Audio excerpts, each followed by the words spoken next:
Studio میں. This is definitely my honor to be sitting down with a person like that and talking to him. جناب کرامت اللہ غوری صاحب, آپ تمام لوگ جانتے ہیں کرامت اللہ غوری صاحب کو, تو مجھے زیادہ ان کا انٹروڈکشن دینے کی ضرورت نہیں ہے, کیونکہ کرامت اللہ غوری صاحب کو کون نہیں جانتا ہے. اور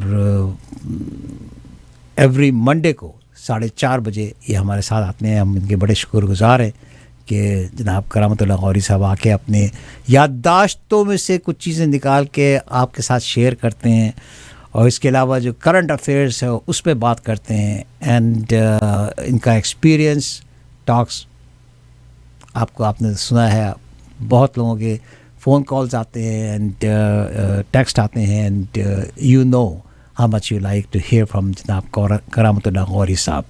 میرے ساتھ موجود ہے اسٹوڈیو میں. السلام علیکم ورحمۃ اللہ وبرکاتہ. سر کیسے ہیں آپ؟ اب میں بھی کچھ میری عادت بن گئی ہے کہ میرے ہفتے کا آغاز آپ کے پروگرام سے ہوتا ہے. الحمدللہ الحمدللہ. اور خوش آئند ہوتا ہے الحمدللہ. اسی لیے میں آج آ رہا تھا تو میں نے سوچا کہ اپنے سامعین اور ناظرین کو میں کیا تحفہ دوں. جی تو آپ سب کی نظر ایک شعر ہے. جی جی جی فرمائیے. تمہیں آغاز ہفتہ ہو مبارک. ہاں تمہیں آغاز ہفتہ ہو مبارک. تمہیں آغاز ہفتہ ہو مبارک. کرامت پھر تمہارے درمیان ہے. کیا بات ہے جی, کیا بات ہے. کرامت پھر تمہارے درمیان. ہماری خوش قسمتی ہے سر, ہماری خوش قسمتی ہے کہ آپ ہمارے ساتھ ہیں. تو میرے لیے میں سمجھتا ہوں کہ میرے لیے یہ بڑی خوش بختی کی بات ہے کہ میں آپ کے وسیلے سے, آپ کے ذریعے سے اپنے دوستوں سے جو میرے غائبانہ دوست ہیں جی, ان سے میرا سلسلہ ہر پیر کی سپہر کو قائم ہو جاتا ہے. تو یہ میری آواز کی دنیا کے دوست ہیں. ماشاء اللہ ماشاء اللہ. یہ جو میں نے شعر آپ کی نظر کیا ہے یہ تمام دوستوں کی نظر ہے کہ اگر ہفتے کا آغاز اچھا ہو تو پھر بقیہ دن بھی اچھے ہی گزرتے ہیں, کیونکہ جو لوگ کام کرنے والے ہیں وہ جانتے ہیں کہ ہفتے کے 5 دن تو لگتا ہے کہ ایک مسلسل دن ہے. ہاں جی جی, جس میں صبح بھی ایک ہی انداز سے ہوتی ہے اور شام بھی ایک ہی انداز سے ہوتی ہے. لیکن دوستوں کو میرا مشورہ یہ ہے, مجھے وہ قول یاد آ رہا ہے جرمنی کے مشہور فلسفی کا وولفگانگ گوئٹے کا. انہوں نے کہا تھا کہ اگر کسی شخص کا دن ایک ہی طرح سے شروع ہو, ہر روز ایک ہی دن ایک ہی طریقے سے شروع ہو اور ایک ہی طرح سے ختم ہو تو پھر اس میں لگتا یہ ہے کہ امیجنیشن کی کمی ہے. صحیح صحیح صحیح. تو کوشش یہ کرنی چاہیے کہ ہم اپنے دن کو تعمیری بنائیں. اسی لیے تو انہوں نے کہا تھا نا کہ the definition of insanity is that you do the same thing again and again and again. Einstein کا قول ہے, Albert Einstein. And expect a different result. You do the same thing again and again on a daily basis and expect a different result. That's the definition of insanity. جمال صاحب, آپ نے یہ قول Einstein کا دہرا کے جی مجھے آج کی گفتگو کا سرا پکڑا دیا. اچھا اچھا اچھا اچھا ماشاء اللہ. دیکھیے ہم بھی پاکستان کی بات جہاں ہوتی ہے تو ہم اپنے سیاسی منظرنامے کو جب یہ دیکھتے ہیں تو البرٹ آئنسٹائن کے اس قول پر صدق دل سے یقین کرنے کو جی چاہتا ہے. صحیح. کیونکہ ہم گزشتہ 70 برس سے وہ جو ہمارے ارباب اقتدار ہیں, وہ جو ملک کے سیاہ و سفید کے مالک بنے بیٹھے ہوئے ہیں, لگتا یہ ہے کہ وہ ایک ہی تجربہ بار بار کرتے آئے ہیں اس توقع پر کہ اس بار نتیجہ پہلے سے مختلف ہوگا. لیکن نتیجہ مختلف نہیں نکلتا, اس لیے کہ جب آپ کوئی تجربہ کرتے ہیں تو آپ ایک وہ پیٹری ڈش لیتے ہیں نا چھوٹی سی, اور اس میں اپنا محلول تیار کرتے ہیں یا مرکب تیار کرتے ہیں, اور اس کے بعد آپ اس کو تجربے سے گزارتے ہیں، اس کے متعلق غور و خوض کرتے ہیں، دیکھتے ہیں کہ کیا نئی چیز پیدا ہوئی ہے. تو ہمارے ہاں ہم نے آج تک اپنی پیٹری ڈش نہیں بدلی.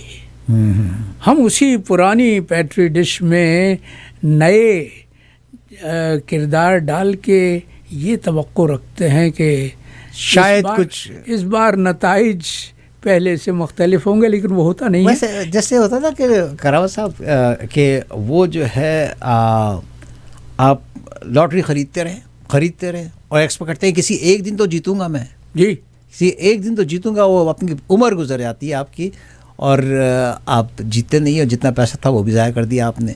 تو وہ جو ہے یہ اگر اسی چیز کو جیسے آپ فرما رہے ہیں کہ اگر وہی چیز ہم بار بار ٹرائی کر رہے ہیں، بار بار کوشش کر رہے ہیں، کچھ ایک آدھ ادھر سے ادھر کر دیا ہم نے، مگر سمجھتے ہیں کہ ڈفرینٹ رزلٹ آئے گا، مگر آج تک تو 75 سال میں آیا نہیں. یہ ہمارے ہاں خرد کی کامیابی کا مسئلہ ہے. اور آپ نے جو حوالہ دیا لاٹری کے ٹکٹ کا، اس پر مجھے لطیفہ یاد آ گیا کہ ایک صاحب ہر جمعے کو دعا مانگا کرتے تھے خدا سے کہ اللہ اس بار تو میری لاٹری نکل آئی. برسوں گزر گئے ان کو یہ دعا مانگتے ہوئے. ایک دن غیب سے آواز آئی کہ ابے کمبخت کبھی لاٹری کا ٹکٹ بھی تو خرید لے. تو ہمارے ساتھ مسئلہ یہی ہے، ہم نے ٹکٹ خریدی نہیں، ہم نے لاٹری کا ٹکٹ نہیں خریدا، لیکن توقع یہ رکھتے ہیں کہ لاٹری اس بار ہمارے نام ہی نکلے گی. دیکھیے مسئلہ کیا ہے. مسئلہ یہ ہے کہ آپ ایک ایسی زمین میں فصل اگانا چاہتے ہیں جو بنجر اور بے آب و گیا ہے. آپ کی جمہوریت کیوں نرغے میں ہے، کیوں 70 برس سے مسلسل حصار میں ہے؟ اس کی وجہ یہ ہے کہ آپ نے جمہوریت کی پاسبانی جاگیرداروں اور وڈیروں کو سونپی ہوئی ہے. اور میں یہ کہتا ہوں کہ جاگیرداروں اور وڈیروں کو جمہوریت کی پاسبانی پر مقرر کرنا بالکل ایسے ہی ہے کہ جیسے آپ کسی بھیڑوں کے گلے کی رکھوالی پر کسی بھیڑیے کو مامور کرتے ہیں.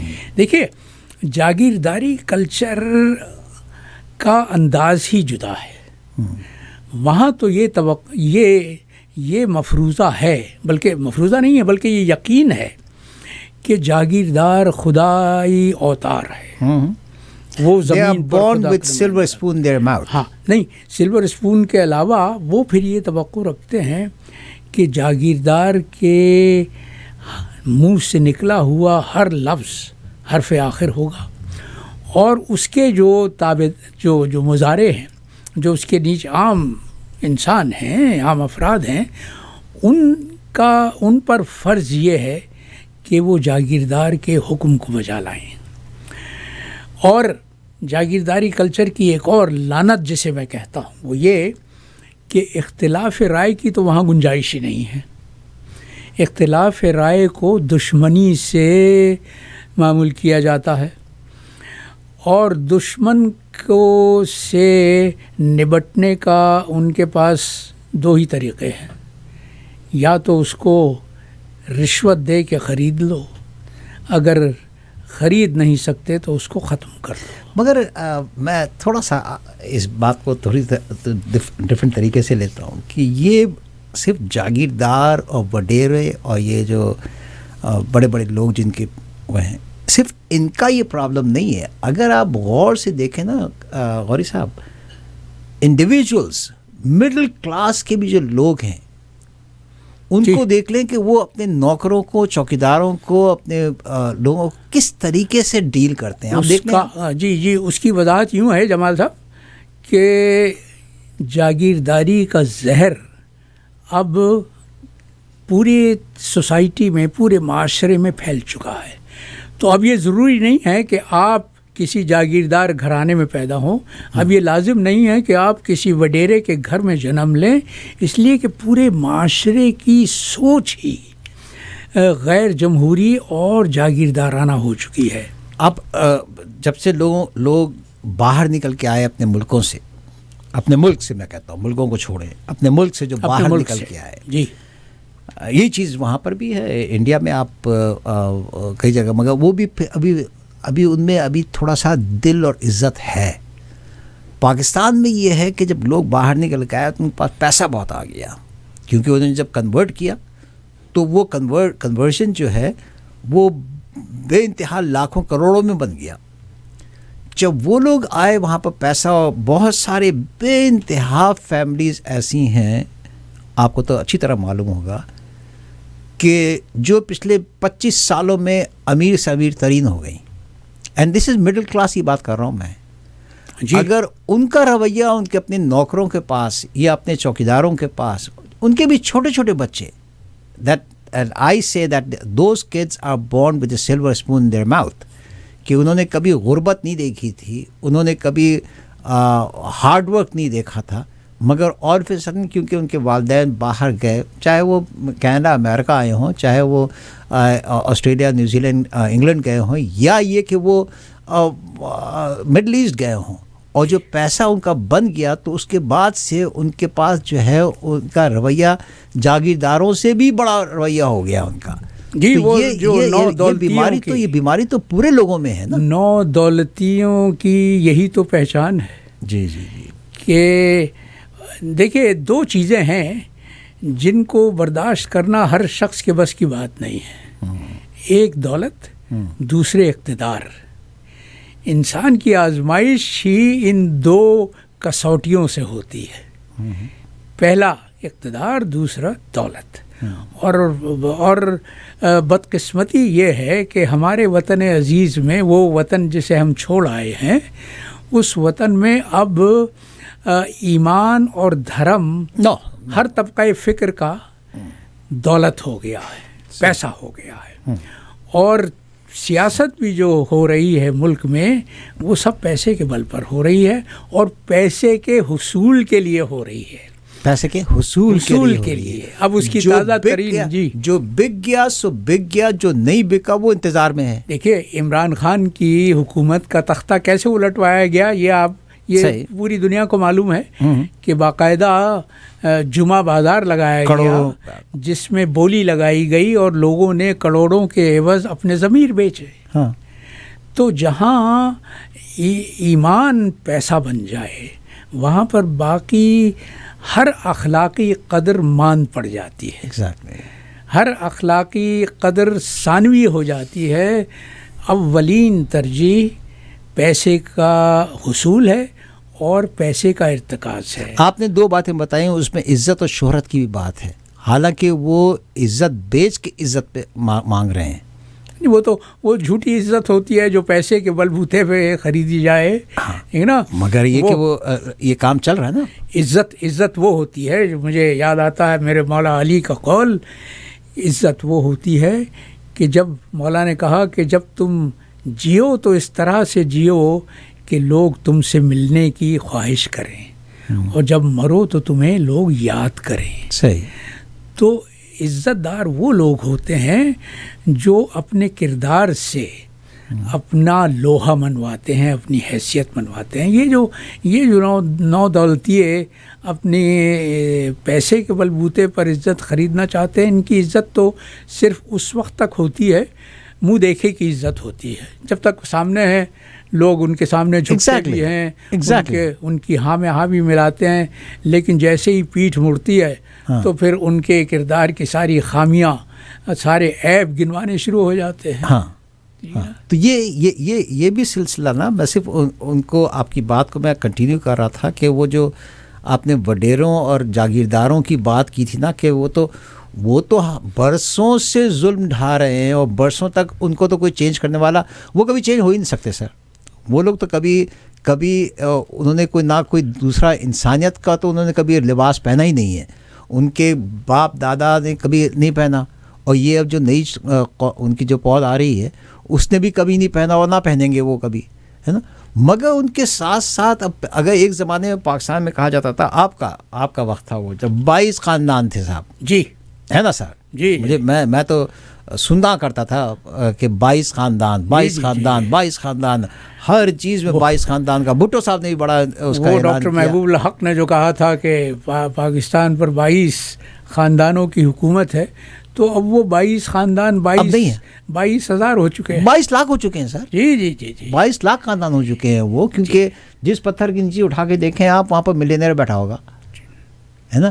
اور کسی نے بھی محنت کی کمائی نہیں کھائی ہے. یہ جو نا یہ کمائی سے تو پیسہ اتنا آتا ہی نہیں جمال صاحب. ٹھیک ہے نا، محنت کی کمائی میں کوئی غلط بات تو نہیں کر رہا ہوں نا. نہیں بالکل نہیں. کہ یہ تو یہ سارا مسئلہ کیا ہے، یہ جو معاشرے میں انتشار ہے، یہ جو افراتفری ہے، یہ کس وجہ سے ہے؟ اس لیے کہ اخلاقی اقدار پیچھے رہ گئیں. دولت کے حصول کے لیے ایک وہ ہے جس کو ہم انگریزی کی اصطلاح استعمال کرتے ہوئے ریٹ ریس کہتے ہیں. یس، ہر شخص دولت مند ہونا چاہتا ہے اور اوور نائٹ ہونا چاہتا ہے، اور راتوں رات ہونا چاہتا ہے. اس لیے جب آپ راتوں رات امیر بننا چاہتے ہیں تو پھر تو آپ وہ کام کرتے ہیں جو 2 نمبر کے کام کہلاتے ہیں. صحیح، ٹھیک ہے نا. تو یہی ہو رہا ہے. تو وہ عزت دار نہیں ہوا نا پھر وہ. نہیں بالکل نہیں. اور اس کا جلوہ اگر ہمیں سب سے زیادہ کہیں نظر آتا ہے تو وہ ہمارے سیاسی کلچر میں نظر آتا ہے. اب آپ دیکھیے آج کی تازہ ترین پیش رفت کیا ہے جی، کہ وہ شخص جسے پاکستان کی عدالتیں مفرور قرار دے چکی تھیں، وہ شخص جس کے ناقابل گرفتاری وارنٹ جاری ہوئے تھے اور جاری بھی ایسے ہوئے تھے کہ وہ کبھی واپس نہیں لیے گئے تھے، وہ اچانک جس طرح سے پاکستان سے فرار ہوا تھا وزیر اعظم کے جہاز میں بیٹھ کر، اسی طرح وزیر اعظم کے جہاز میں بیٹھ کر آج پاکستان پہنچ گیا ہے. اور وہ جسے لوگ پہلے اسحاق ڈالر کہا کرتے تھے، اسحاق ڈار کی جگہ، وہ اب پاکستان کا نیا وزیر خزانہ مقرر کیے جانے والا ہے.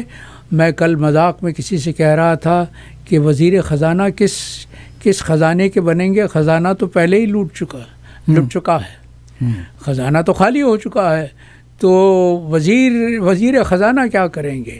لیکن اب آپ سوچئے کہ اسحاق ڈار کی واپسی کیسے ممکن ہوئی؟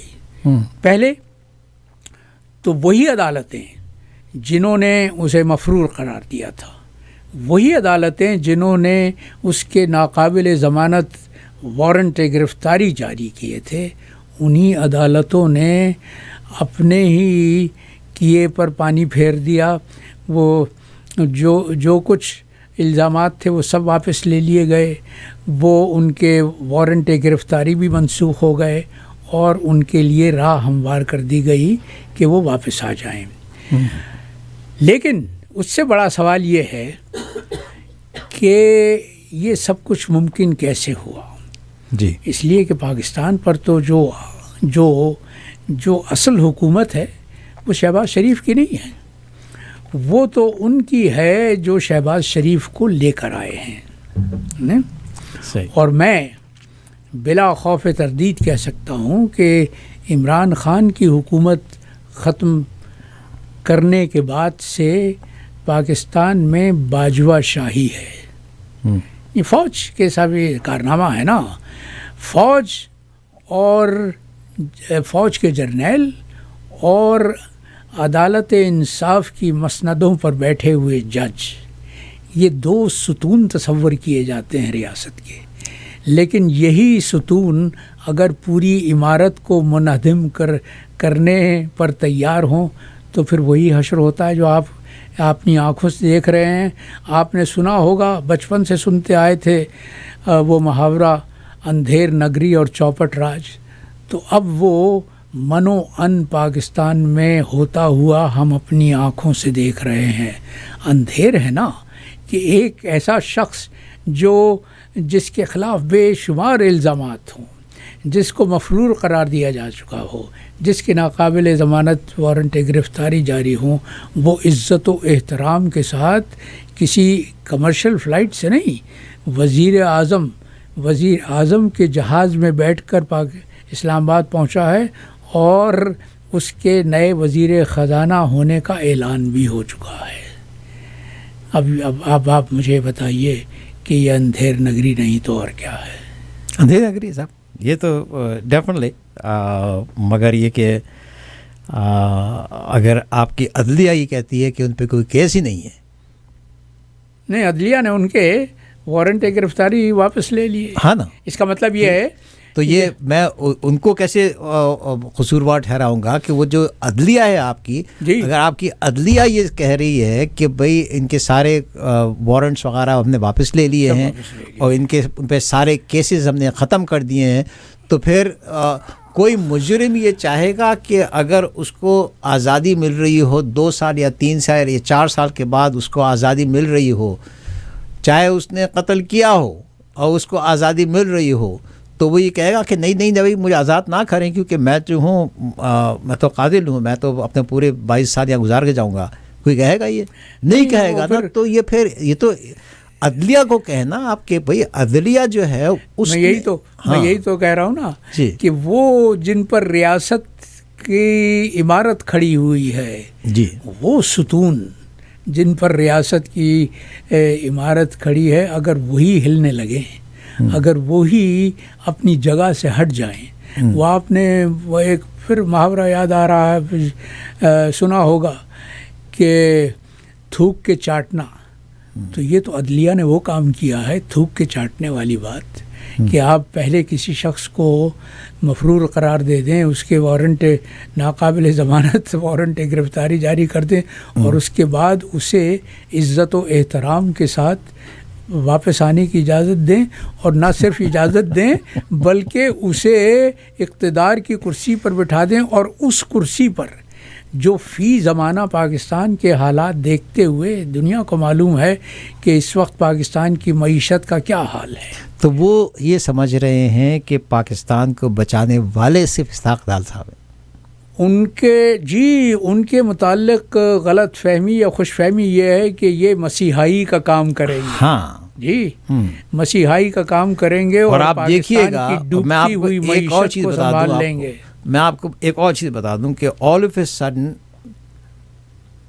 بڑے بڑے ممالک جو ہے نا، کئی ممالک جو ہیں وہ آپ کو بلینس آف ڈالرز کی ایڈ دیں گے ابھی ان کے حلف اٹھاتے ہی۔ آپ دیکھیے گا ود ان نو ٹائم، آپ دیکھیے گا کہ وہ اشخاص اور وہ ممالک جنہوں نے اپنی مٹھی فی الحال بند رکھی ہوئی ہے، وہ اپنی مٹھی کھول دیں گے۔ ہاں، آپ کے منہ میں گھی شکر، اس لیے کہ پاکستانی معیشت کی جو جس زبوں حالی کا شکار ہے اسے بہت اشد ضرورت ہے، کیونکہ یہ اس وقت کیا ہے کہ کوئی مسیحا چاہیے پاکستان کو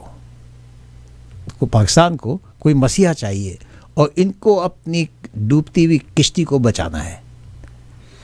تو انہوں نے کیا کرنا ہے کہ اس کو یہ مورا سامنے لے کے آئے ہیں، اور ان کے آتے ہی کچھ ایسے ہوں گے کہ بڑی بڑی کمپنیز وہاں آ جائیں گی، وہاں پر بڑی کمپنیز آ جائیں گی، اپنا کام بزنس شروع کر دیں گے، یہ کر دیں گے، وہ کر دیں گے۔ کمپنیز کے واپس آنے کا تو کوئی امکان نہیں، دیکھیے، اس لیے کہ یہ جو گلوبل کارپوریشنز ہوتی ہیں، وہ جو کسی ملک میں، کسی ترقی پذیر ملک میں بڑے پیمانے پر سرمایہ کاری کرتی ہیں، وہ تو پہلے یہ دیکھتی ہیں کہ اس ملک میں سیاسی استحکام کس طرح کا ہے، سیاسی استحکام ہے بھی یا نہیں، اور پاکستان کے متعلق پاکستان کے حالات کو دیکھتے ہوئے وہ شخص اپنے خیالوں کی جنت میں رہتا ہوگا جو یہ کہے کہ پاکستان میں سیاسی استحکام ہے۔ سیاسی استحکام ضروری ہے آپ کو معیشت کو سنبھالا دینے کے لیے، تو آپ بجائے اس کے کہ گھوڑا گاڑی کے آگے لگائیں، آپ گاڑی کو گھوڑے کے آگے لگانا چاہ رہے ہیں، یہ کبھی نہیں ہوگا۔ پاکستان میں صورتحال نہیں سنبھلے گی، پاکستان میں صورتحال صرف اس طرح سے سنبھل سکتی ہے کہ اگر آپ عام انتخابات کا جلد از جلد اعلان کریں، اور پاکستان میں عام انتخابات کروائیں، اور عوام کو یہ موقع دیں کہ وہ اس سیاسی پارٹی کو اپنی قیادت کا شرف بخشیں جس پر ان کو اعتماد ہے. اچھا، اب میں آپ کا ایک اور سوال کرتا ہوں آپ سے. چلے فرض کریں کہ آج پاکستان میں عام انتخابات کا اعلان ہو گیا اور عام انتخابات کے لیے سب سریے پہ اپنی ساری پارٹیاں لے کے آئیں اپنی اور شروع کر دیں اپنا. کیا آپ سمجھتے ہیں کہ وہاں پر صحیح الیکشن ہوگا؟ اگر اس الیکشن میں پھر اگر یہ پی ڈی ایم ٹائپ جو الحاق ہے اگر یہ لوگ پھر جیت گئے تو پھر آپ کیا کریں گے؟ روتے رہیں گے نا کہ یہ تو صحیح الیکشن نہیں ہوا، چور بازاری ہوئی، یہ ہوا، جو کچھ بھی ہوا. تو وہ امریکہ جیسے جگہ پہ میں ہمیشہ یاد کرتا ہوں جب جارج بش چھوٹے جب ینگ جارج بش جب جیتے تھے اور انہوں نے ہرایا تھا 1 یا 10 ووٹوں سے. جی جی جی، وہ بھی سپریم کورٹ کے فیصلے کے ذریعے سے. ٹھیک ہے نا. تو جب وہاں وہ کہتے ہیں ہماری بہت بڑی جمہوریت ہے، پوری دنیا کہہ رہی تھی کہ نہیں صاحب جارج بش صاحب آپ ہار گئے ہیں، یہ جیتے ہوئے ہیں. انہوں نے کہا جی جو فیصلہ کرے گا سپریم کورٹ اس پہ ہم جائیں گے. اور سپریم کورٹ کس کا تھا؟ سپریم کورٹ میں اکثریت ججوں کی تھی جنہیں ریپبلکنز نے نامزد کیا تھا. بس ہو گیا. اب جب امریکہ جیسی جگہ پہ ایسا ہو سکتا ہے، امریکہ جیسی جگہ پہ، تو پاکستان میں نہیں ہو سکتا. نہیں، لیکن اس وقت پاکستان میں دیکھیے معروضی صورتحال کو دیکھیے نا آپ. گراؤنڈ ریالٹی سے تو آپ نظر نہیں ہٹا سکتے. گراؤنڈ ریالٹی آپ کو اپنی آنکھوں سے نظر آ رہی ہے کہ عمران خان کے جلسوں میں عوام کی جو شرکت ہے، جو جوش و جذبہ ہے، اس کو دیکھتے ہوئے کون یہ کہنے کی جسارت کر سکتا ہے کہ اگر صاف اور شفاف انتخابات ہوں تو عمران خان 2/3 اکثریت، بلکہ میں تو یہ کہتا ہوں کہ 3/4 اکثریت بھی لے سکتا ہے. وہی لوگ یہ کریں گے جنہوں نے اسحاق ڈار صاحب کو ایک پیغمبر بنا کے وہاں لے آئے، نعوذ باللہ. جی جی جی، ہے نا. اور اس وقت تو ہم اور آپ یا ہمارے طرح کے کروڑوں کے انسان جو ہے چیخ رہے ہوں گے کہ نو یہ تو ان کے پاس تو الزامات ہیں، مگر وہ منسٹر بن جائیں گے. یا آپ تو کہہ رہے ہیں کہ اعلان بھی ہو چکا ہے، اعلان ہو چکا ہے، منسٹر بن گئے وہ. اور اب وہ منسٹر کو کوئی ہاتھ لگا سکتا ہے کبھی پاکستان میں؟ کوئی منسٹر کو کوئی ہاتھ لگا سکتا ہے کہ اس چکر میں اس پہ کوئی الزام ہو سکتا ہے؟ لیکن جمال صاحب یہ مت بھولیے جی کہ اب زمانہ بدل چکا ہے اور یہ سوشل میڈیا کا دور ہے. ٹھیک. اور اس کا ایک نمونہ آپ نے ابھی دیکھا ہے کہ پاکستان کے وزیر اعظم اور ان کے معاونین اور ان کے رشتہ داروں کے درمیان جو گفتگو ہوئی تھی وہ نہ صرف ٹیپ ہو چکی ہے بلکہ وہ دنیا بھر میں علم نشرہ بھی ہو گئی ہے. تو جہاں تھوڑا سا ڈیٹیل بتائیے کیا ہوا یہ کہ ویڈیو لیکس ہوئی ہیں اور ایک ادارہ ہے جو کہتا ہے کہ وہ ہر قسم کے کنورسیشن کو، گفتگو کو جو آپ ٹیلی فون پر کرتے ہیں یا کسی اور اپنے دفتر میں کرتے ہیں اس کو ہیک کر سکتا ہے، اس کو ٹیپ کر سکتا ہے. اسی ادارے نے، بلکہ باقاعدہ وہ ان کا کہنا یہ ہے کہ 1000 گھنٹے کی آڈیو ریکارڈنگ ان کے پاس ہے اور وہ اس کی نیلامی کرنا چاہتے ہیں. اس وقت جو قیمت وہ مانگ رہے ہیں وہ $3,45,000 ہے.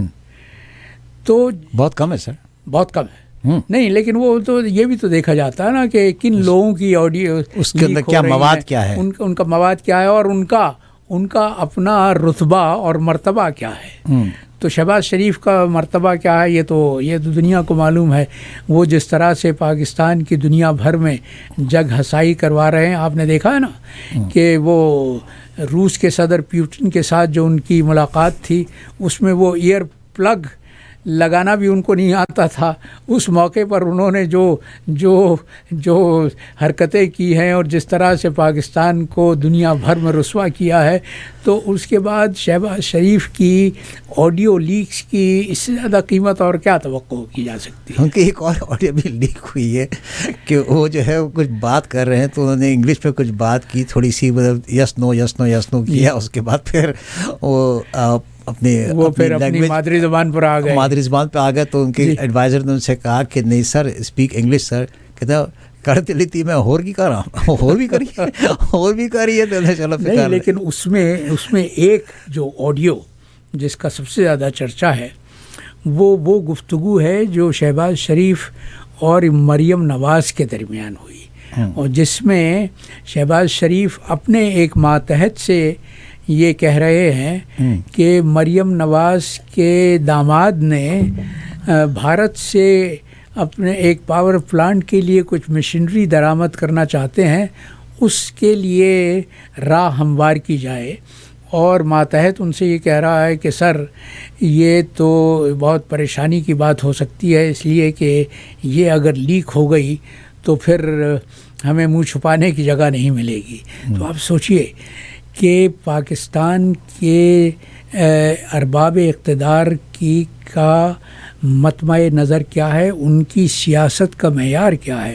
اور یہ جو شریف خاندان ہے اس کے متعلق جو پہلے قیاس آرائیاں ہوتی رہی ہیں، بلکہ قیاس آرائیاں کیا بلکہ یہ مصدقہ بات ہے کہ ان لوگوں نے سیاست کو اور اقتدار کو اپنے ذاتی مفادات کی پرورش کے لیے استعمال کیا ہے.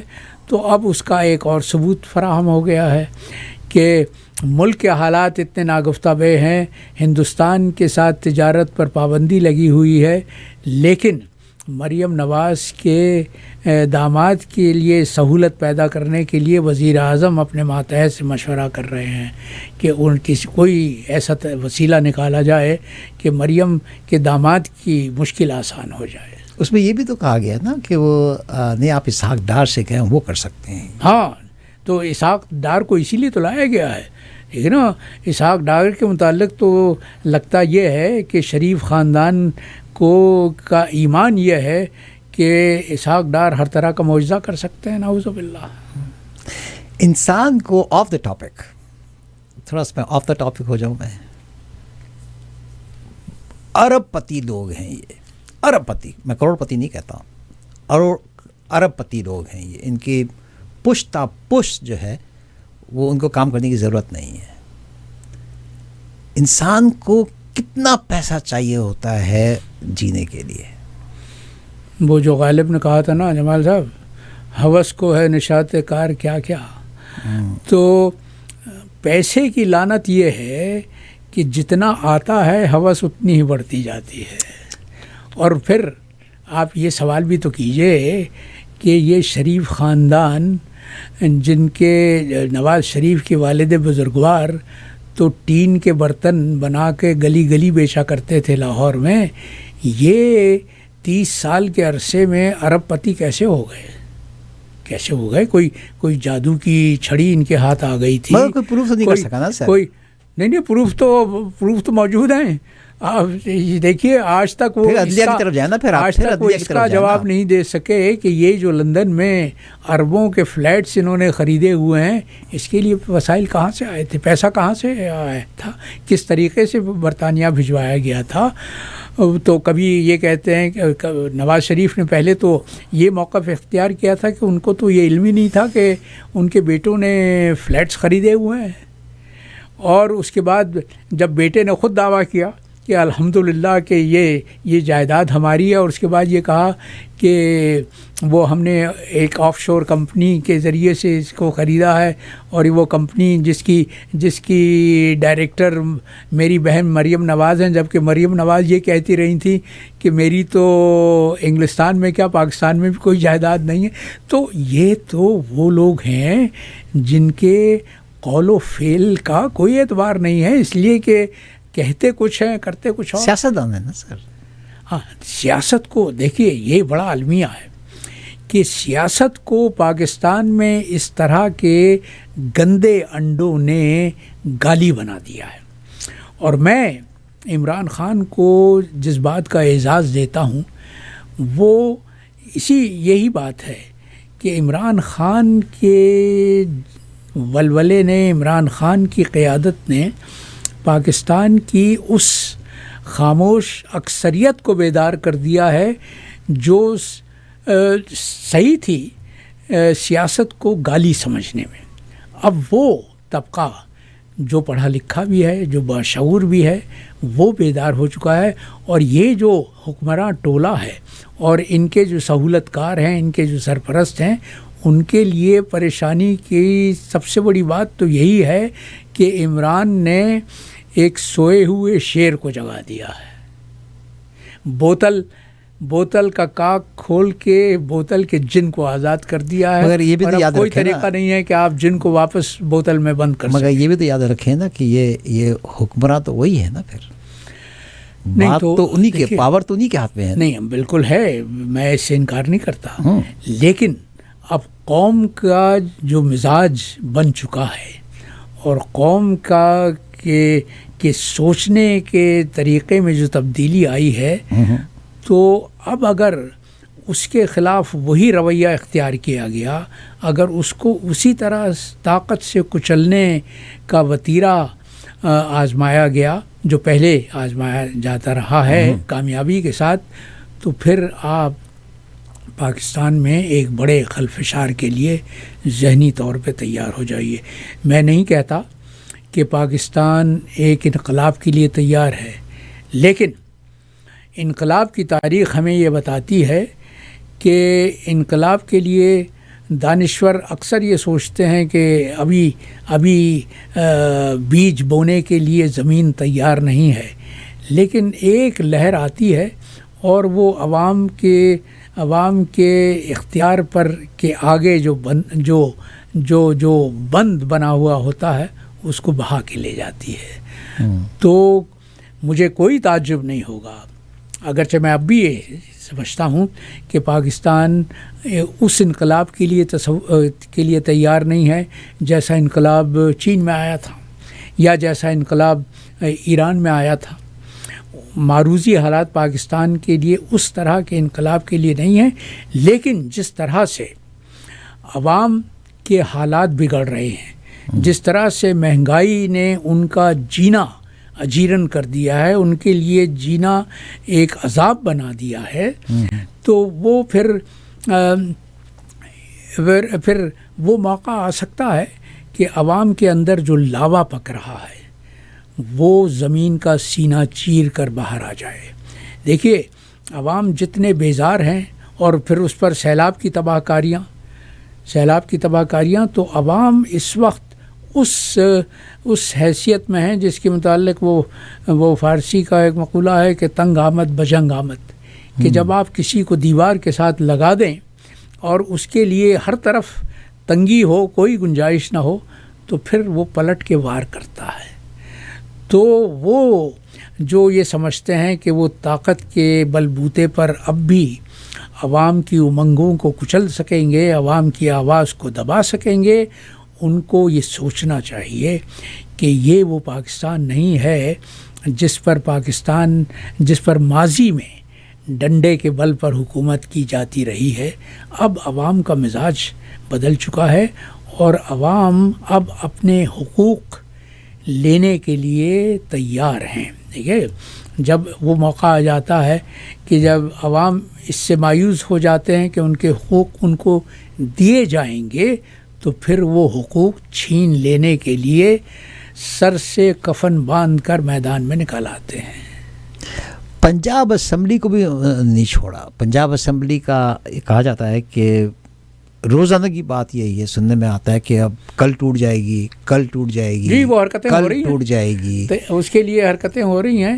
لیکن وہاں پر مگر پنجاب اسمبلی کو توڑنے اور جوڑنے والے دو بھائی ہیں.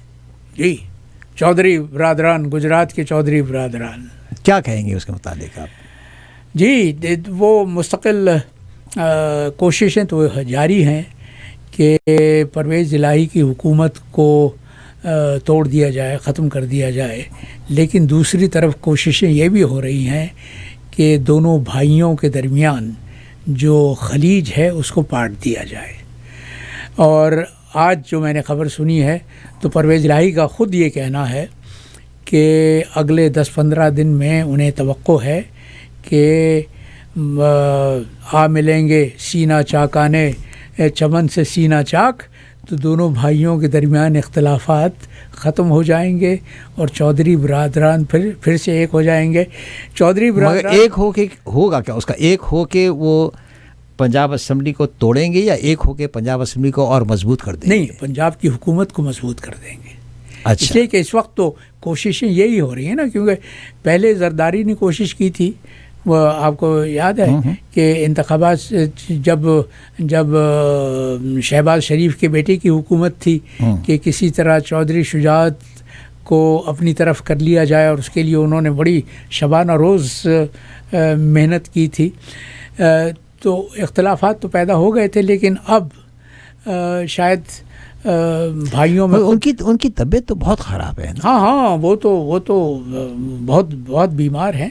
اور ویسے بھی مجھے چودھری شجاعت کہ جو جب ان کا اقتدار کا دور تھا تو اس میں بھی میں نے ان کو بہت قریب سے دیکھا ہے. اور چودھری صاحب کے ہاں مسئلہ یہ ہے کہ وہ جس حیثیت میں ہیں، ان کا وہ جو سر میں جسے گرے میٹر کہا جاتا ہے وہ بہت کم ہے. تو میں نے اپنی کتاب میں بھی تذکرہ کیا ہے بارِ شناسائی میں اس کا، کہ چودھری صاحب جب محمد خان جنیجو کی وزارت میں وزیر تھے تو ہم گئے تھے ایک کانفرنس کے لیے کھٹمنڈو، اور اس کے بعد وہاں سے محمد خان جنیجو سرکاری دورے پر ملیشیا گئے تھے. تو ملیشیا میں اس دور میں ہمارا ملیشیا سے ایک تنازع چل رہا تھا، اور وہ تھا پام آئل پر، کیونکہ دنیا میں پام آئل سب سے زیادہ پیداوار ملیشیا میں ہوتی ہے، اور ہم تمام طر پہ اپنا پام آئل یا تو انڈونیشیا سے منگاتے تھے یا ملیشیا سے منگواتے تھے. تو ایک تنازع تھا جو کافی عرصے سے چلا آ رہا تھا. وہاں جب اس وقت مہاتیر محمد وزیر اعظم تھے ملیشیا کے، تو محمد خان جنیجو اور مہاتیر کے درمیان جو ملاقات ہوئی، سرکاری ملاقات تھی، ہم سب موجود تھے. تو وہاں مہاتیر نے کہا سائیں جنیجو سے کہ پرائم منسٹر، یہ جو مسئلہ بہت عرصے سے گھسٹتا چلا آ رہا ہے، اس وقت موقع ہے کہ آپ کے وزیر بھی ہیں اور ہم تو یہیں پر ہیں، تو کیوں نہ دونوں وزراء کی ملاقات کروا دی جائے تاکہ وہ آپس میں گفت و شنید سے یہ مسئلہ حل کر لیں. تو سائیں جنیجو نے کہا کہ ہاں ٹھیک ہے. چودھری شجاعت وزیر تجارت نہیں تھے، وزیر صنعت تھے غالباً، لیکن جنیجو صاحب نے کہا کہ چودھری صاحب آپ کل ملاقات کر لیجئے اپنے ہم منصب سے، ملیشیا کے وزیر سے، اور معاملے کو سلجھانے کی کوشش کیجئے. تو چودھری صاحب نے کہا ٹھیک ہے سر. اس کے بعد جب میٹنگ ختم ہوئی تو پھر ہمارے خارجہ سیکرٹری نے مجھ سے کہا کہ کیونکہ میں ڈائریکٹر جنرل تھا اس ریجن کا دفتر خارجہ میں، تو انہوں نے مجھ سے کہا کہ تم چودھری شجاعت کو سمجھا دو کہ مسئلہ کیا ہے اور بات کیا کرنی ہے. تو مجھے یاد ہے کہ شام کا کھانا تھا، ہم لوگ ہلٹن ہوٹل میں ٹھہرے ہوئے تھے سب. تو ڈائننگ ہال میں میں اپنے دوستوں کے ساتھ بیٹھا ہوا کھانا کھا رہا تھا. چودھری صاحب آئے، کہنے لگے کہ آپ میرے ساتھ آ جائیے میز پر، مجھے سمجھا دیجئے کہ مسئلہ کیا ہے. تو میں نے ان کو کھانا کھاتے ہوئے پورا مسئلہ سمجھایا کہ دیکھیے مسئلہ کیا ہے، کس طرح سے ہم اس کو حل کر سکتے ہیں. چودھری صاحب بظاہر مطمئن ہو گئے. دوسری صبح کو جب ملاقات سے پہلے ہم ناشتہ کر رہے تھے ڈائننگ ہال میں، تو چودھری صاحب پھر میرے پاس آ گئے، کہنے لگے مجھے پھر سے ایک بار بتا دیجئے کہ مسئلہ کیا ہے، کیا گفتگو کرنی ہے. میں نے پھر سے رات کی کہانی دہرائی، ان کو پوری داستان سنا دی. اس کے بعد جب میٹنگ کے لیے جانے لگے تو میں اپنی گاڑی کی طرف بڑھ رہا تھا کہ چودھری صاحب نے مجھے روکا، کہنے لگے میری گاڑی میں آ جائیے، مجھے راستے میں بھی بتاتے رہیے گا کیا بات کرنی ہے، کیا مسئلہ ہے. راستے بھر میں ان کو سمجھاتا رہا. ملاقات کے لیے جب پہنچے تو کانفرنس روم میں ملیشیا کا وفد بیٹھا ہوا تھا، اور اس وقت ان کی وزیر تجارت ایک خاتون تھیں، تم کو نزیحہ میرے خیال سے ان کا نام تھا، بہت بہت پڑھی لکھی خاتون تھیں، کیمبرج سے کی گریجویٹ تھیں. تو وہ بیٹھی ہوئی تھیں، ان کے معاونین ان کے ساتھ تھے، دوسری طرف چودھری شجاعت تھے، میں تھا، اور ہمارے ایمبیسی کا کمرشل کاؤنسلر تھا. تو تنکو رفیدہ نے گفتگو شروع کی. انہوں نے بتایا کہ کیا مسئلہ ہے اور اسے کس طرح سے حل کیا جا سکتا ہے. میں نے اس دوران میں چودھری صاحب کے سامنے ہمارا اسٹینڈرڈ پروسیجر یہ تھا کہ ہر مسئلے کے متعلق ہم باقاعدہ ایک فائل تیار کرتے تھے، اور وہ فائل ٹائپ کر کے باقاعدہ جلد کے اندر وہ وزیر صاحب کو پیش کی جاتی تھی.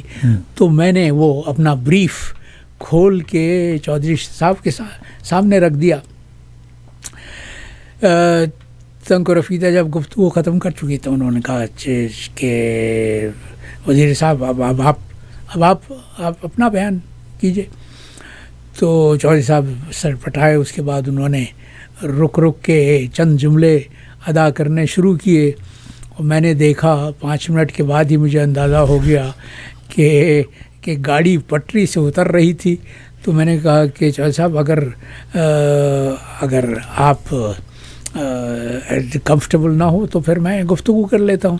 چودھری صاحب نے کہا کہ میں تو یہی چاہتا تھا کہ آپ گفتگو کریں. چودھری صاحب آرام سے پھر چائے پینے میں مصروف ہو گئے. آدھے گھنٹے تک میں ہی بات کرتا رہا اور میں نے مسئلہ حل کر لیا. جب کانفرنس ختم ہو گئی تو چودھری صاحب میرے ساتھ نیچے اترے. کہنے لگے اب مجھے یہ بتائیے کہ میں وزیر اعظم کو رپورٹ کیا دوں. میں نے کہا چودھری صاحب آپ نے تو ساری گفتگو سن لی ہے، اب وزیر اعظم کو آپ کیا رپورٹ دیں گے یہ آپ کا مسئلہ ہے. میں تو جا رہا ہوں اس لیے کہ میں شام کو فلائٹ تھی اور میں نے اپنے بچوں کے لیے کوئی شاپنگ نہیں کی تھی. تو میں نے کہا میں تو جا رہا ہوں. جب ہم فلائٹ پہ چڑھے اور ٹیک آف کیا کوالالمپور سے، تو تھوڑی دیر کے بعد ہی ہمارے سیکرٹری خارجہ عبدالستار صاحب، بہت ہی انتہائی نفیس انسان تھے، بہت ہی اچھے سفارتکار تھے، وہ میرے پاس آئے. کہنے لگے کہ وہ کیا بات ہوئی وہاں کانفرنس میں، ہماری میٹنگ میں کیا ہوا. میں نے کہا کہ وہ چودھری صاحب نے وزیر اعظم کو رپورٹ نہیں دی. کہنے لگے کہ نہیں، وہ وزیر اعظم تو یہ کہہ رہے ہیں کہ چودھری صاحب تو انہوں نے جو بتایا ہے تو اس سے تو ان کی سمجھ میں کچھ نہیں آیا. اب بہتر یہ ہے کہ تم جا کے وزیر اعظم صاحب کو رپورٹ دے دو، بتا دو ان کے کہ مسئلے کا حل تم نے کیا نکالا.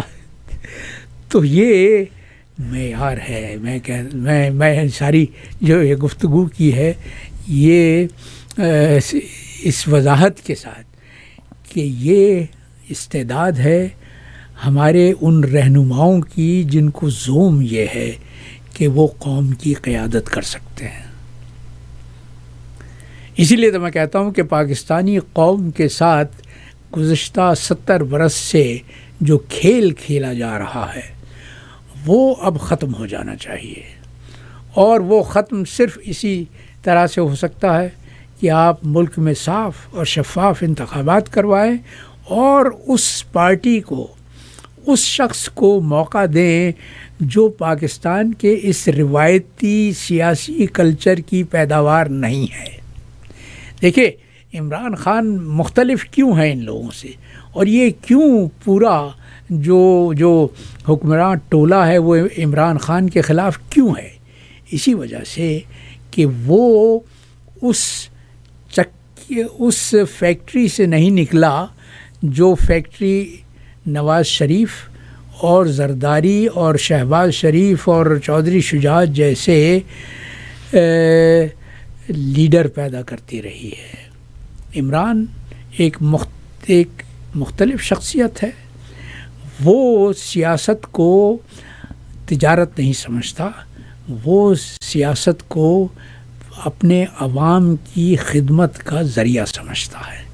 اور یہی بنیادی فرق ہے عمران میں اور ان رہنماؤں میں جو یہ سمجھتے ہیں کہ پاکستان کی قیادت ان کی موروثی جاگیر ہے۔ عمران خان کی بات ہو رہی ہے تو عمران خان صاحب نے کال کی بات کی ہے، مگر یہ کال کہاں تک پہنچی؟ جی اب یہ میرے خیال سے عمران خان کو بھی سوچنا چاہیے کہ وہ اپنے سامعین کے صبر کو کہاں تک آزمائیں گے۔ یہ تو بالکل ایک مذاق بنتا جا رہا ہے ایک طرح سے کہ ہر جلسے میں وہ یہ کہتے ہیں کہ میں اب اگلے 2-3 دن میں کال دینے والا ہوں اور وہ کال نہیں آتی۔ تو اس سے پھر آپ کیا اندازہ لگا سکتے ہیں؟ اس سے یہ اندازہ لگایا جانا چاہیے کہ پس پردہ کچھ سلسلہ جنبانی ہے، پس پردہ ان حلقوں سے مذاکرات ہو رہے ہیں، ان سے گفتگو ہو رہی ہے جو اس وقت پاکستان پر قابض ہیں اور جن کی کٹ پتلیاں اس وقت آپ کو منظر عام پر ناچتی ہوئی نظر آ رہی ہیں۔ اب آپ سوچئے مگر وہ تو اپنا کام کیے جا رہے ہیں سر، وہ تو اپنا کام کیے جا رہے ہیں نا۔ ہاں، تو اب عمران کو بھی یہ سوچنا پڑے گا کہ وہ اپنے دیکھیے خدا نہ کرے کہ وہ وقت آئے کہ عمران کے پر اعتماد رکھنے والے پاکستانیوں کا اعتماد ختم ہو جائے، وہ بہت ہی تکلیف دہ مرحلہ ہوگا۔ اس کے بعد تو کوئی یوٹرن والا چکر ہی نہیں۔ اس کے بعد تو پھر وہی مرحلہ آئے گا جو جسے دمادم مست قلندر کہا جاتا ہے۔ تو عمران کو بہت سنجیدگی سے اس بات پر غور کرنا پڑے گا کہ یا تو وہ پس پردہ مذاکرات جو ہو رہے ہیں، جو عام خیال یہی ہے کہ مقتدرہ حلقوں کے ساتھ عمران کے مذاکرات پس پردہ ہو رہے ہیں، اور کل کی خبر یہ ہے کہ عمران صدر عارف علوی سے ملاقات کرنے کے لیے بھی ایوان صدر گئے تھے، تو کچھ نہ کچھ کھچڑی لگتا یہ ہے کہ پک رہی ہے۔ لیکن عام لوگوں کو تو یہ بات نہیں معلوم نا، وہ تو یہ فرسٹریشن میں ہے، عمران کی بات پر یقین رکھتے ہیں اور وہ منتظر ہیں کہ ان کا لیڈر کب ان کو کال دیتا ہے۔ تو لیڈر کے لیے اب یہ لمحہ فکریہ ہے، ان کو سوچنا چاہیے کہ عوام کے صبر کو، ان کے تحمل کو ایک حد تک ہی آزمایا جا سکتا ہے، اس سے زیادہ آزمائش پھر شاید پاکستان کے عوام کی قوت برداشت سے باہر ہو۔ ہاں چلیں صاحب، اس کا بھی انتظار کر لیتے ہیں۔ روزانہ میری طرح کے کئی لوگ ویٹ کر رہے ہیں کہ کیا نیکسٹ کال کیا ہونی چاہیے، مگر آن دی ادر ہینڈ یہ لوگ تو اپنی حکمراں جماعت جو ہے وہ تو اپنا کام پورا لگے ہوئے ہیں، وہ اپنی ریشہ دوانیوں میں لگے ہوئے ہیں، اور وہ انہوں نے جو کرنا تھا اسحاق ڈار صاحب کو بھی بلا لیا، اور بظاہر یہی لگتا ہے مجھے امید یہ ہے کہ اسحاق ڈار صاحب واقعی میں پاکستان کے لیے کچھ کر سکیں۔ جو عام انسان ہے، عام عوام ہے، وہ خواہ میں 2 ہاتھیوں کی لڑائی میں گھاس پس رہی ہے۔ جی بالکل ہے نا۔ اب ان ہاتھیوں کی لڑائی میں جو عام انسان ہے، عام عوام ہے، چاہے وہ ابھی سیلاب کے بعد کے لوگوں کی بات ہو یا سیلاب سے پہلے کے لوگوں کی بات ہو، جو عام انسان ہے وہ بڑی مشکلات میں ہے۔ میں اور آپ ہم یہاں بیٹھ کے سوچ بھی نہیں سکتے، ہم جمال صاحب تصور نہیں کر سکتے کہ پاکستان میں عام آدمی کے لیے زندگی گزارنا اور اپنے بچوں کے لیے 2 وقت کی روٹی فراہم کرنا کتنا بڑا مسئلہ بن چکا ہے۔ دیکھیے وہ عمران نے بھی اپنی تقریر میں کہا تھا کہ سوچنے کی بات ہے کہ جس آدمی کی آمدنی ماہانہ آمدنی 20,000 ہو، اگر اس کے گھر پر 22,000 بجلی کا بل آ جائے تو وہ کیا کرے گا؟ بجلی کا بل دے گا یا اپنے بچوں کا؟ اور یہی کام میں جو آپ سے کہہ رہا ہوں نا کہ یہی کام جو ہے یہ اسحاق ڈار صاحب آتے ہی جو عام انسانوں کی زندگی ہے نا، جو پیسہ آئے گا ان کے پاس باہر سے تو وہ انویسٹ پاکستان میں نہیں کرے گا، مگر یہ جیسے تیل کی قیمت ہے وہ گرا دیں گے۔ یہ یہاں کہتے ہیں کہ اپنی ریٹنگ بڑھانا یا اپنی پارٹی کی ریٹنگ بڑھانا یا اپنی پارٹی کے جو نمبرز ہیں نا ان کو اوپر لے کے آنا۔ تو ابھی تو ان کی پارٹیاں جو پی ڈی ایم ہے اس کو تو 70 سے زیادہ % لوگ جو ہے ناپسند کرتے ہیں۔ جی پاکستان میں. تو اب اس کو اوپر کیسے لایا جائے گا کہ اوپر لانے کے لیے پھر عام انسان جو ہے، عام آدمی جو ہے، جو بجلی کا بل نہیں دے سک رہا ہے، تو اس کے بجلی کے بل کو کم کیا جائے. عام انسان جو جس کا شوگر اینڈ سالٹ اینڈ روٹی جو اتنی مہنگی ہو گئی ہو، یہ بھی ایک طریقہ کار تھا کہ اس کو اتنا اوپر کر دو کہ لوگ تڑپنے لگے، کہے کہ آپ کوئی بھی انسان ہے. تو یہ جب یہ سب ان سب چیزوں کی قیمتیں کم کریں گے اور یہ عام انسان کو اچھی تھوڑی سی سہولت دے دیں گے، وہ ہو سکتا ہے وہ ٹیمپرری ہو، کیوں نہ کہ وہ ٹیمپرری ہو، مگر وہ اپنی ریٹنگ کو اس طریقے سے بڑھانے کے لیے ایک مسیح آیا ہے، اس کو برا نہ کہو. ان کا خیال یہی ہے، جسے میں خام خیالی کہتا ہوں. ان کا خیال یہ ہے کہ اسحاق ڈار چمتکار کرنے والے ہیں، جادوگر ہیں، اور وہ اپنی چھڑی ہلائیں گے اور سب کچھ ٹھیک ہو جائے گا. سب کو سارا منظرنامہ اس طرح سے ترتیب دے دیا جائے گا کہ عوام بھی مطمئن ہو جائیں. ایٹ لیسٹ وہ سوچ رہے ہیں. تو میں غلط تو نہیں ہوں؟ بالکل ان کی سوچ یہی ہے. اور اسحاق ڈار کی واپسی اس کا ثبوت ہے کہ موجودہ حکومت یہ سوچ رہی ہے کہ اس کے پاس ابھی وقت ہے اور وہ اسحاق ڈار جیسے جادوگر سے چمتکار کروا سکتی ہے. لیکن وہ جو ہے نا، پھر وہ قرآن کا حوالہ دینا پڑتا ہے کہ اللہ یہ کہہ رہا ہے کہ وہ یہ اپنی طرف سے مکر کرتے رہتے ہیں، اپنی طرف سے منصوبہ بندی کرتے رہتے ہیں، لیکن اللہ خیر الماکرین، تو آخری منصوبہ ساز تو وہی ہے نا. انشاءاللہ. کرامت اللہ غوری صاحب، میرا دل تو یہ چاہتا ہے کہ آپ کے ساتھ بیٹھ کے آپ کی، ابھی تو میں لکھ کے لایا تھا کہ آپ کی یادداشتوں پہ بات کریں گے، مگر انفارچونیٹلی 5:24 اور 18 ہماری گھڑی میں ہو چکا ہے. 1 گھنٹہ پاس ہو گیا صاحب، ہمیں پتہ ہی نہیں لگا.